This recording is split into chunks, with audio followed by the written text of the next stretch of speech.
한반도 냉전 해체 프로젝트 이구동성 5번째 시간 시작하겠습니다.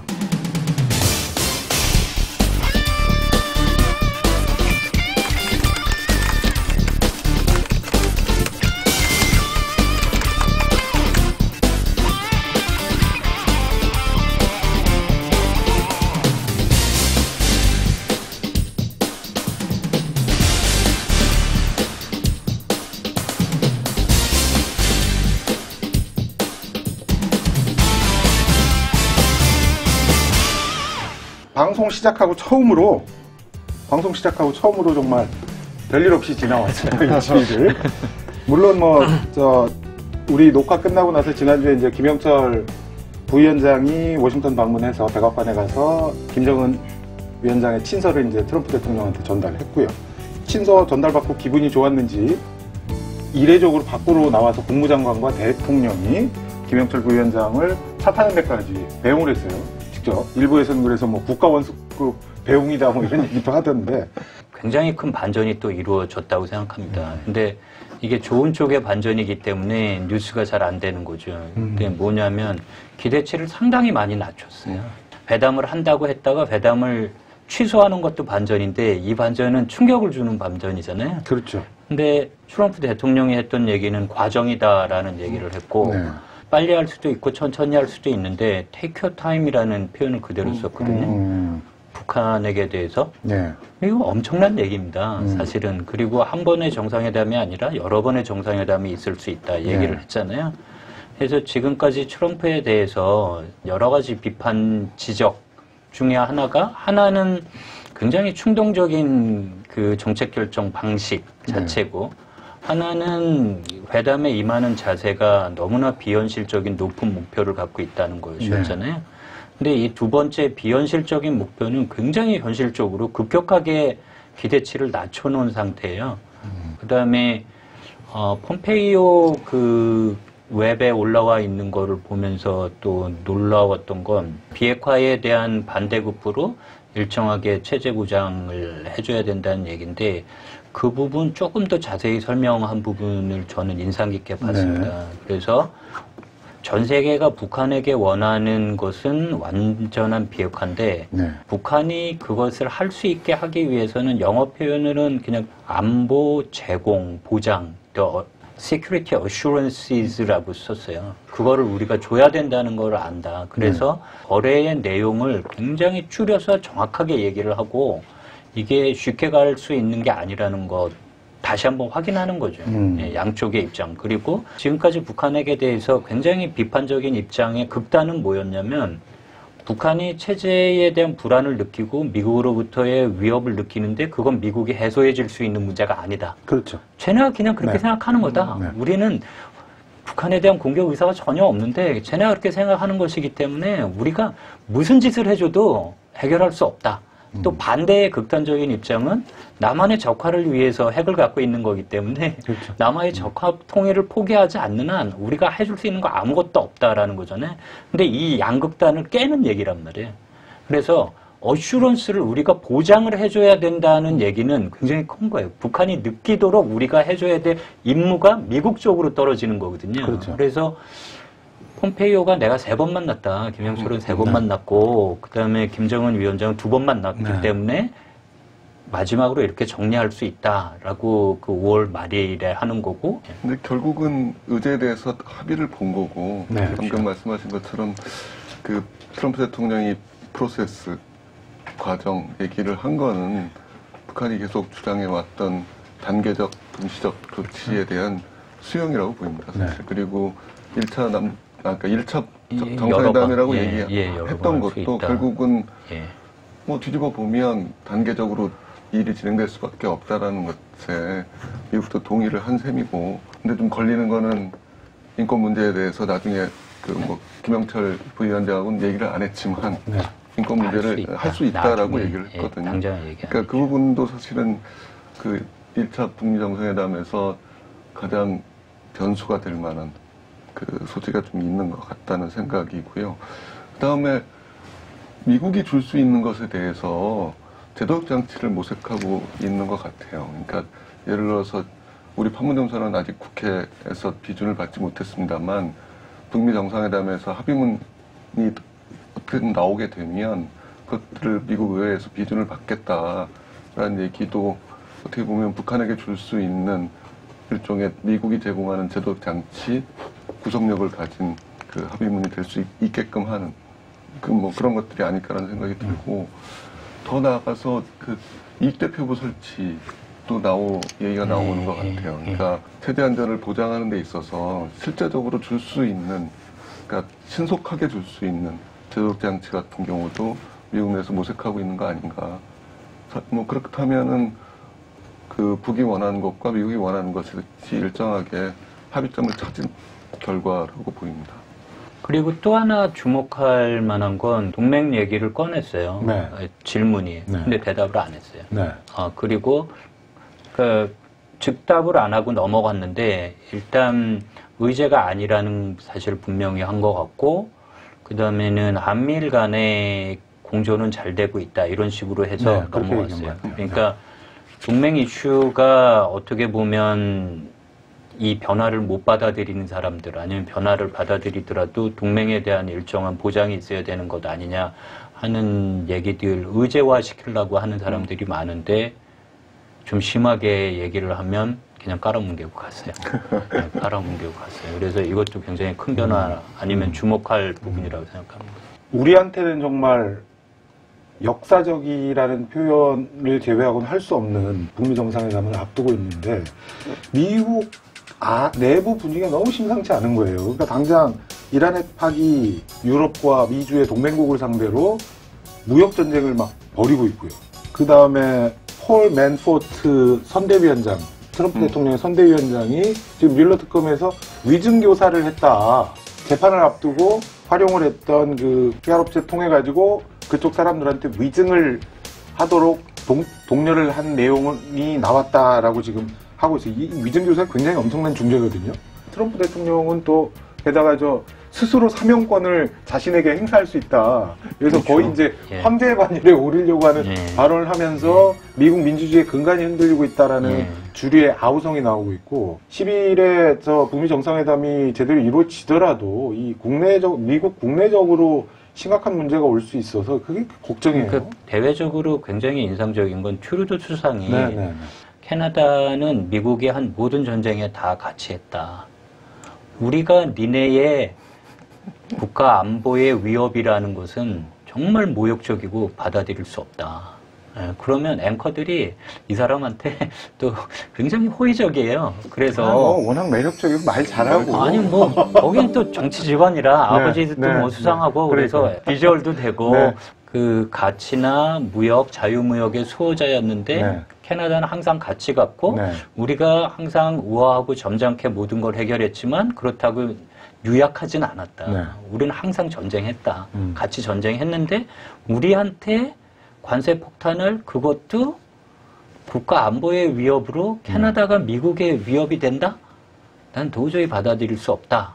라는 얘기를 하는 거예요. 그러면 지금까지 미국 패권의 가장 핵심적인 부분, 대서양 동맹이 깨지는 부분, 이제 캐나다까지 깨지는 부분하고 국내적으로 민주주의와 패권 이 두 축이 흔들린다고 주류들은 공격을 하고 있는 거고, 민주주의의 핵심은 줄여서 보면 두 개로 볼 수 있는데 하나는 법의 지배고 하나는 선거에 의한 평화로운 또 합법적인 공정한 정권 교체인데, 두 가지를 다 문제 삼고 있는 것 아니냐 하고 비판을 하고 있는 거예요. 첫 번째는 사명권하고 이 뮬러 특검 관련해서 그런 거고, 두 번째는 뭐냐면 2016년 대선 운동 과정에서도 선거 결과가 조작될 수 있다라는 얘기를 해서 선거가 만약에 힐러리 클린턴이 이겼으면 불복 들어갔을 거예요.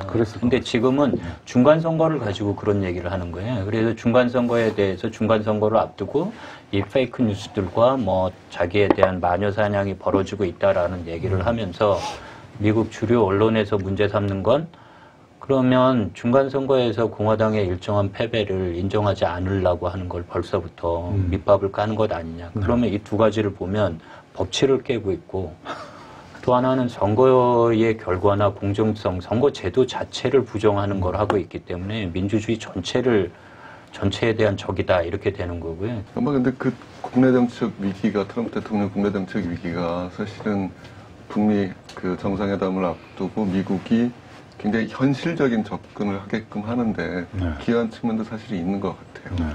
그러니까 만약에 이 북미 협상조차 파국으로 간다면 트럼프가 내세울 수 있는 외교적 업적이라는 것이 사실상 없어지는 것이기 때문에 스스로 최대 압박과 관여해서 최대 압박을 내린 셈이고, 그렇죠. 프로세스란 말은 아까 말씀드린 것처럼 단계적 동시적 조치에 대한 인정인 거고, 심지어 그 아시아 안보 대화에서 그 송영무 장관하고 매티스 장관 얘기하는 걸 보면 사실상 그 한미합동 군사훈련 문제도 그 무사무사해요.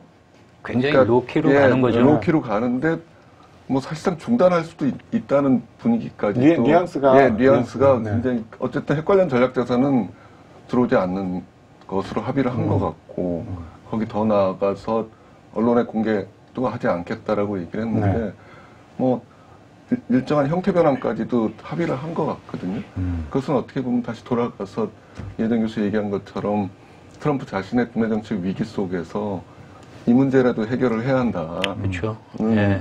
그런 것들이 오히려 좀 북미 관계를 성공시켜야 되는 정치적인 부담은 더 커졌죠. 훨씬 커진 거죠. 예, 커지긴 했는데 양쪽이 다 있는 거죠. 그런 면에선 좋은 면인데 트럼프가 국내 정치적으로 특히 민주당 쪽에 점수를 계속 이루면 의회의 비준이 필요한 부분은 그렇게 쉽게 통과될 거라고 장담하지 못하는 상태가 되는 거죠.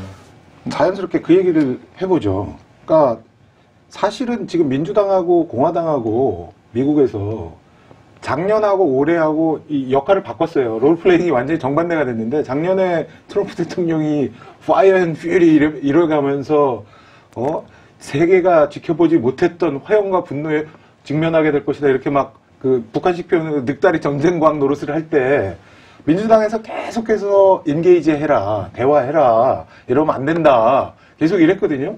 근데 막상 국면이 확 달라져서 트럼프 대통령이 치고 나가면서 북미 정상회담까지 다가서니까 민주당에서 이제 선거를 앞두고 있는 측면도 있겠지만 민주당에서 이러고 나와요. 일정이 공개가 되자마자 민주당에서 아주 영향력 있는 사람들, 척수 슈머 상원 원내대표를 포함해서 7명이 트럼프 대통령한테 공개 서한을 보내서 5가지 포인트를 그냥 장황하게 제가 이걸 쭉 써왔는데 심하죠. 심한 수준이고 그 다음에 뭐 생화학무기까지 다 포함시켜야 되고 이거는 이제 존 볼튼 국가안보보좌관이 리비아 모델 언급하면서 여기에 이제 생화학무기까지 집어넣었었는데 민주당에서 이게 나왔단 말이에요. 그전에는 민주당의 주류의 입장은 뭐였냐면 생화학무기는 재래식 군축 협상에서 얘기하면 되고 핵과 미사일, 탄도미사일에 집중하자였는데 이건 뭐 그냥 다 써놨어요. 이 편지 내용이 이게 심하게 말하면 리비아 모델, 볼튼의 리비아 모델하고 뭐가 다른 건지. 이게 우연의 일치인지는 모르겠지만 방금 저희가 같이 논의했던 트럼프 대통령이 김영철 만나고 배웅한 다음에 했던 얘기 중에 하나가 이제 제재 해제를 바란다. 뭐 북미 관계가 잘 되고 있는데 맥시멈 프레셔 뭐 그런 말 쓸 필요 뭐 있냐. 이걸 받아서 일본 국방장관이 샹그릴라 호텔에서 진행된 아시아 안보 회의에서 문제 제기를 한 거죠. 회의한다고 함부로 제재를 풀어주면 안 된다 했고 핵무기 말고 WMD 전체의 폐기를 요구한 거고요. 그 다음에 ICBM 말고 북한이 갖고 있는 모든 종류의 미사일을 폐기해라 라는 얘기를 하고요. 일본이 항상 하는 주문 납치자 문제 해결해라. 이 3가지를 요구했어요. 근데 우연의 일치인지는 모르겠지만 이번에 민주당 상원 의원들 7명인가가 연서해서 보낸 거에 보면 일단 WMD 전체는 일본이 주장하고 똑같아요. 또 하나는 모든 미사일을 폐기해야 된다. 그러니까 사거리가 긴 것 말고 짧은 것도 일본까지 가는 뭐 중거리 미사일까지 다 해야 된다는 일본의 요구가 당겨버렸어요. 그나마 다행이라고 볼 수 있는 건 인권이나 그 납치자 문제까지는 아직은 안 들어가 있죠. 그렇지만 조금 과도한 해석일 수는 있을지 모르지만 북한에 대한 우려나 위협을 갖고 있는 미국의 민주당하고 일본의 동맹의 세력이 그러니까 반복 동맹이 아니면 반복 연합 아니면 기존의 대북 적대시 정책을 지속해야 된다는 사람들의 연합이 이익을 공유하는 그렇죠. 네, 예, 그러니까 기성 질서를 옹호하는 사람들이 가질 수 있는 여기에 우리 안에서 그러니까 문재인 정부가 하는 일종의 평화 정책에 대해서 반대하는 건 아베하고 홍준표뿐이다라는 얘기를 하기도 했었잖아요. 그죠? 네. 그러면 홍준표, 아베, 미국의 반 트럼프 세력의 국제적인 연대가 가능하다는 얘기예요. 참 묘한 조합이에요. 홍준표 대표나 아베 총리야 뭐 세계관이 비슷한 사람들인데 워싱턴에 있는 분들 그러실 분들이 아닌데 왜 그러시죠? 사실은 민주당이 요구했던 네. 것들을 트럼프가 지금 하고 하고 있는 있는 거잖아요. 네. 그러니까 말씀하신 것처럼 반 트럼프 세력이 북한 문제를 이용하는 거라고 볼 수 있겠죠. 네. 특히 좀 더 넓히면은 우린 판문점 선언 이후에 목소리가 좀 잦아들긴 했지만 네. 여전히 전 보수의 반격이 있죠. 준비되고 있다고 보이는데 후시탐탐 노리고 네, 있는 그분 실제로 유세도 못 나가시는데요. 근데 그러니까 한미일 보수 세력의 연대 네. 그것이 사실은 그 북미 정상회담 이후에 네. 정말 본격화되지 않을까 싶습니다. 특히 그 북미 정상회담 결과가 상원에서 인준을 받으려면 그 3분의 2 정도의 찬성을 보여야 되는데 네. 그 민주당 의원들의 편지 자체가 사실은 비준을 안 할 수도 있다라는 얘기까지 협박을 하는 거죠. 암시하고 있는 거기 예. 때문에 실은 북미 정상회담 이후가 더 걱정이 되는 네. 사태. 근데 볼수 그 있어요. 대단히 위선적인 태도예요. 네. 일단은 작년에 트럼프가 예방전쟁 얘기를 했을 때는 그러지 말고 협상해라라는 요구를 했으니까 그렇고요. 또 하나 그거보다 더 중요한 문제는 이 사람들이 다 이란 핵 합의를 깨면 안 된다고 했거든요. 그렇죠. 근데 이란 핵 합의에는 미사일 부분이 없어요. 미국 주류는 아주 일치된 목소리로 이게 최선이다. 미사일 문제는 따로 다루고 지역의 안정 문제는 따로 다뤄야 된다고 얘기를 했는데 지금은 똑같은 세력들이 북한이 갖고 있는 WMD 전체를 생화학무기까지 전체에 폐기해라라고 얘기를 하는 거고 미사일을 ICBM뿐만 아니라 모든 종류의 미사일을 다 폐기하지 않으면 제재 해제해 줄 수 없다라고 공갈 협박을 하고 있는 건데 한국이 좀 적극적으로 일본하고 북한 관계 네. 개선에 좀 나설 필요가 좀 네. 있을 것 같아요. 왜냐하면 일본도 사실은 일관계에 걸려있는 문제들이 뭐 있고 특히 아베 수상 입장에서 보면 납치자 문제 해결이라는 것들이 자신의 국내 정책 지지를 얻는데 도움이 되기 때문에 네. 그렇죠. 사실은 북한하고 대화할 유인을 갖고 있고 있죠. 향후 예. 북한이 개방이 돼서 뭐 여러 가지 외국 자본들이 들어가게 될 때 네. 아마 일본 가장 적극적인 행위자가 될 수 있거든요. 네. 그렇기 때문에 더더욱 그 어떻게 보면 우리 정부의 중대대 역할, 일본과 북한을 연결시키는 역할이 더 중요해지지 않나 싶어요. 대북 적재 시의 기성질서의 홍준표, 아베, 그 다음에 미국 안에서 반 트럼프의 3자 연합 전선에 대한 이제 우려도 있는데 반대로 조금 긍정적 아니면 이 세력들이 그렇게 크게 힘을 발휘하지 못할 거라고 보는 측면의 하나는 당장 일본에서 요구하는 납치자 문제 해결은 미국의 반 트럼프 세력하고 붙어서 해결할 수 있는 문제는 아니거든요. 그렇죠. 결국은 1대1로 북한하고 일본하고 해결해야 될 문제이기 때문에 그러니까 이분들은 꼭 어딜 가나 그 얘기를 하시니까 근데 그냥 일본은- 북한하고 만나서 얘기를 하면 될 걸. 그렇죠. 왜 미국 가서 얘기하고 한국 가서 얘기하냐고요. 일본이 요구사항이 굉장히 많지만 네. 돌이켜보면 2002년에 고이즈미 수상이 네. 전격적으로 평양선언. 북한을 방문했죠. 그리고 그 평양선언의 내용들을 보면 심지어 그 동북아 차원의 다자안보 협력에 대한 네. 얘기까지 네. 언급이 되고 있거든요. 그러니까 그만큼 일본 같은 경우도 기회가 되면 사실은 좀 크게 보면 중국 견제라는 네. 측면에서도 북한을 자기 편으로 끌어들일 생각들을 갖고 있기 때문에 그 더더욱 지금 같은 그 일본의 요구사항 같은 것들을 좀 목소리가 안 나올 수 있게끔 하는 한국의 역할이 그 어느 때보다 좀 중요할 것 같아요. 비슷한 이제 차원에서 제가 말씀드리려고 했던 건 일본 입장에서 미국의 패권에 편승할 수도 없고 일단 그 질서가 깨져서 편승한다고 해도 지금은 중국은 오히려 공용의 얘기를 하고 중국이 자유무역 얘기를 하고 그다음에 미국 트럼프 정부는 국가안보의 이름으로 동맹국에게 관세 폭탄을 매기는 상황이기 때문에 일본이 그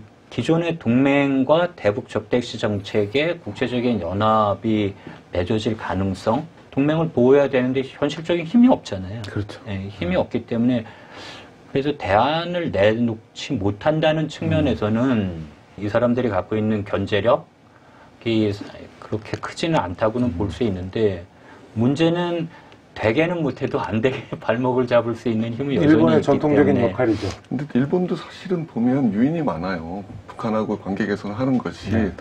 그러니까 아까 중국 견제도 얘기했습니다만 한국 견제라는 의미도 갖고 있기 때문에. 그렇죠. 그러니까 아마 2002년 상황도 마찬가지였거든요. 그러니까 법칙 같은 건데 남북 관계가 좋아지는 상황이 발생하면 일본은 적극적으로 북한에 접근을 했던 기억들이 있거든요. 그렇기 때문에 북미 정상회담 이후에 네. 육자회담 재개 문제 같은 것들이 다시 논의가 될 네. 가능성이 있는데 그렇다면 일본으로서는 적극적으로 육자회담 재개에 찬성할 그렇죠. 것이거든요. 지금 고춧가루 뿌릴 때가 아니에요. 예, 그렇기 때문에 네.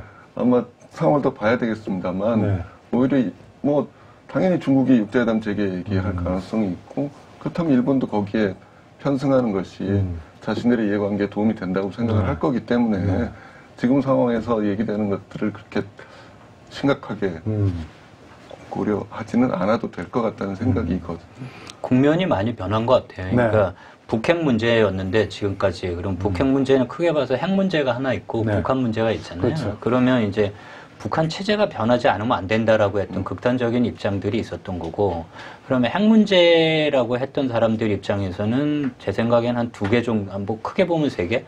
핵 문제라고 하는데 중국에게 떠넘기자라는 게 하나가 있었고 예? 하나는 소수의 협상파가 있었고 근데 항상 협상은 소수였고 당장은 미국 본토까지는 위협이 안 되니까 핵 억지와 동맹을 통한 한미일 삼국의 동맹을 통한 디토런스하고 봉쇄를 강화하자라는 입장이었는데 한반도의 전쟁과 평화의 문제로 작년부터 완전히 상황이 바뀐 거죠. 그래서 기존의 이 해법들을 어떻게 조합해도 안다는 상황이 돼버린 거잖아요. 예방전쟁을 한다고 하니까 94년하고 비교를 해보면 영변 폭격할 것이냐 말 것이냐 해서 전쟁 시뮬레이션을 돌려보니까 안 되겠더라.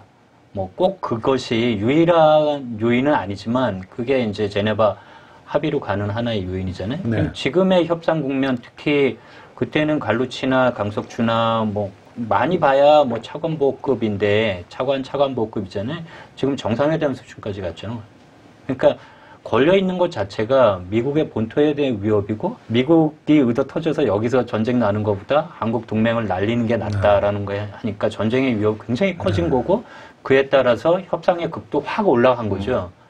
그러면서 문재인 대통령은 한반도 평화 안에다 비핵화를 집어넣어버린 거잖아요. 그렇죠. 여기까지 왔기 때문에 이거를 다시 돌리기는 굉장히 어려운 상황이에요. 네. 그래서 상원 의원들이 하는 얘기는 전쟁과 평화의 문제 안에서 보면 그럼 돌아가자는 얘기냐. 비핵화의 이 높은 기준을 가지고 북한이 하나하나 일정하게 양보를 해오고 있는데 핵시험장은 공식적으로 폐쇄를 했고 그럼 북한의 선제 조치가 있었기 때문에 그 사람들을 논리적으로 설득할 수 있는 상당한 근거가 있는 거죠. 그러면 돌아가고 아무것도 하지 말자는 얘기냐. 니네가 예전에 협상하자고 했던 얘기하고 모순되지 않느냐. 그 다음에 북한과는 군사적인 능력이 엄청나게 차이가 있는 이러한 협상이 합리적이라고 보호하는 사람 입장에서 말이 되느냐. 일본 국내 정책으로 보더라도 아베 수상 개인의 정책 이익을 생각한다면 지금 많이 핀치에 몰려있죠. 그렇죠. 그렇게 된다면 어쨌든 납치자 문제 해결을 위해서라도 그것이 해결이 된다면 국내 정책으로 자기 지지가 상승할 수밖에 없기 때문에 북한에 갈 유인이 있어요. 사실은. 그러니까 북일 정상회담 가능성도 저는 북미 끝나면 상당히 높은 편이라고 생각을 하는데 그러니까 북미 정상회담이 사실은 그러니까 한반도 차원에서 그리고 동아시아 차원에서 냉전의 종언을 선언하는 상황이 될 것이기 때문에 더더욱 만약 된다면 그 상황에 대해서 지금 일본이나 뭐 중국도 마찬가지겠습니다만은 그러니까 자기들이 배제된 상태에서 그것들이 진행되는 것에 대한 불만을 드러내고 있는 것이라고 봐야 되겠죠. 지금 일본의 입장. 중국도 뭐 마찬가지죠. 뭐 황구시보 재밌는 기사 내고 그러니까 중국도 마찬가지죠. 그러니까 남북미 종전선언은 유효성이 없다라는 얘기를 하고 있는 거고 다시 자신들이 정전협정 당사자임을 강조하고 있는 거거든요.